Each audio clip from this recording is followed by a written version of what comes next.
Serial मन अति सुंदर की कहानी में एक बार फिर भावनाओं का तूफान उठने वाला है। इस बार निशाने पर है राध्या और वजह बना है एक काढ़ा। जब राध्या अपनी मां की पुरानी डायरी से नुस्खा देखकर प्रथम के लिए काढ़ा तैयार करती है तो उसके दिल में सिर्फ एक ही भावना होती है, अपने पति की सेहत। मां की लिखी हुई हर पंक्ति उसके लिए किसी आशीर्वाद से कम नहीं। वही डायरी उसकी सबसे अनमोल याद है, वही उसकी ताकत है। लेकिन जैसे ही राध्या काढ़ा लेकर प्रथम के पास पहुंचती है, हालात अचानक बदल जाते हैं। काढ़ा पीते ही प्रथम भड़क उठता है। ये क्या है राध्या? मुझे गंदे पानी जैसा काढ़ा क्यों पिलाया? उसकी आंखों में गुस्सा, आवाज में नाराजगी। और अगले ही पल राध्या की मां की डायरी उसके सामने जमीन पर गिरा दी जाती है। यह दृश्य राध्या के दिल को चीर देता है, क्योंकि उस डायरी में सिर्फ नुस्खे नहीं, उसकी मां की यादें बसी हैं, जिन यादों के सहारे वो हर मुश्किल झेल जाती है।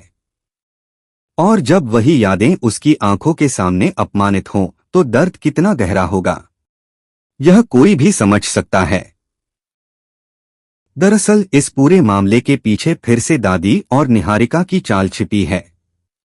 शक है कि काढ़े में छेड़छाड़ की गई ताकि राध्या पर इल्जाम लगे और परिवार के सामने उसे दोषी ठहराया जा सके। दादी को तो जैसे मौका चाहिए राध्या को कटघरे में खड़ा करने का। दादी भावनात्मक दबाव बनाते हुए कहती हैं कि परिवार में जो भी कलह है उसकी जड़ राध्या ही है। यहाँ तक कि वो अपने पोते प्रथम से कसम तक ले लेती हैं कि आगे से अगर वो राध्या को डांटें या सजा दें तो वह बीच में नहीं आएगा। प्रथम एक अजीब दुविधा में फंस जाता है।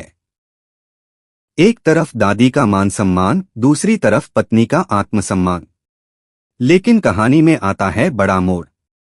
बाहर से भले ही प्रथम राध्या पर गुस्सा करता दिखता है, मगर अंदर ही अंदर वह सच्चाई जानने की कोशिश में लगा है। उसका गुस्सा कहीं न कहीं एक दिखावा है, ताकि दादी और निहारिका को लगे कि उनकी योजना काम कर रही है, जबकि असल में वह सही वक्त का इंतजार कर रहा है, राध्या को बेगुनाह साबित करने के लिए। पहले भी जब राध्या को ठंडी रात में आंगन में खड़ा रहने की सजा मिली थी, तब भी प्रथम ने चुपचाप उसका साथ दिया था, कभी कंबल लाकर, कभी हीटर जलाकर। अब सवाल यह है, क्या इस बार भी सच सामने आएगा? क्या दादी की साजिश बेनक